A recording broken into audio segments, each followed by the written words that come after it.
Form School Feng Shui. This is where we are looking at the placement.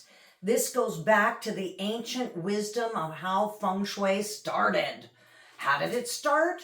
With the burial sites, the ancient temples, and all the sacred spaces. They looked at the geomancy of space.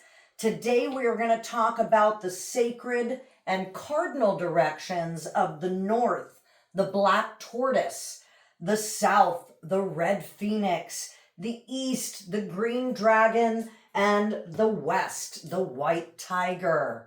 How in the 5,000 years ago, the ancient times, did they pick a site? So the idea was to always look at the energy of the mountains. Clearly, when we were studying Feng Shui in the north, they wanted their doors to the south. When you studied Feng Shui in the south, they wanted their doors to the north.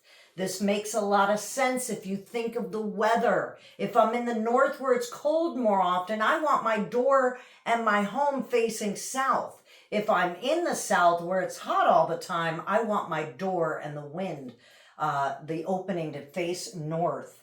So for this example today, we're really going to look at the north type of layout in the geomancy, the sacred feng shui of form school. Where do I put my house? So feng shui is used for many things. The one is, where do I pick my site?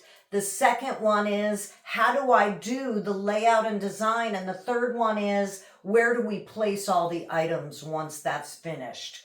So for the basic of form school, we are looking for the dragon and the tiger energy to meet. We want our back to the mountain, so we are facing the south, and in front of us is the river, the energy that comes to us, the chi that carries the life force, the breath, the blood. And in metaphorically, it's actually the food, the money, and the wind and the environment, right? So when we're looking at the placement, this would be the best place to put the home or the site of the temple or the site of the burial grounds. So in Feng Shui, we're always looking at the future of the offspring. So the burial sites became very important to determine the future of the offspring and to carry on these dynasties.